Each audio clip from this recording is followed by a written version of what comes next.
Ang nag-viral at binash ng maraming basketball fans pero on his way to redemption na si John Amores. Malalaman natin sa Sunday kung may team na ita-draft ang dating JRU Heavy Bomber. Nasa frontline ng balitang yan si Marty Bautista. Tapos ang career, wala ng future sa basketball. Ganyan na mga ibinatong salita kay John Amores matapos siyang masangkot sa basketball sa pagitan ng JRU at College of St. Benilde noong 1 taon.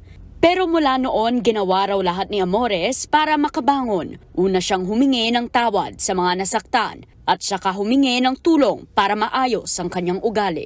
Number 1 nakatulong sa akin yung pagka-take ko ng sports psychology and saka yung anger management ko kasi tinulungan din po ako ng JRU na makapag-ano po ako ng anger management saka physical psychology. And yun nga po, yun yung pinaka-nakatulong sa akin. Siyempre, dumadating pa rin po na umiinit yung ulo mo pero alam ko naman po sa sarili ko kung ano yung limit ko. Hindi ka na pwedeng lumampas dyan kung ano yung pwedeng iinit pa ng ulo mo.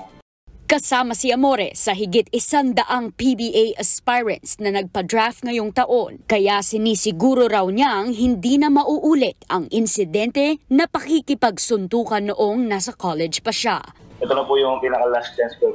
Hindi na pwedeng mangyari sa ulit sa akin, lalo na sa PBA kung mapipick man ako. Tanggap naman daw ni Amores na hindi mawawala ang mga bashers. Kung ano man sabihin na nila sa akin, ako naman, kung ano lang yung alam kong makakatulong sa sarili ko, yun din ako nagpo-focus din.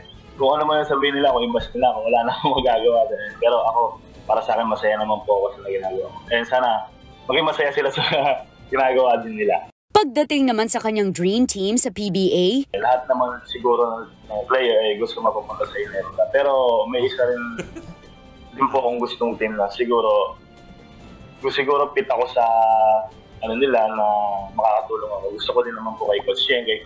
Sa linggo na ang rookie draft para sa Season 48 ng PBA. Nagbabalita mula sa frontline. Marty Bautista, News 5. Mga kapatid, Cheryl Cosip po, huwag maging huli at maging una sa lahat para sa tuloy-tuloy na balitaan at karagdagang impormasyon sa mga napapanahong isyu ng lipunan. Tumutok lamang at mag-subscribe sa social media pages ng News 5.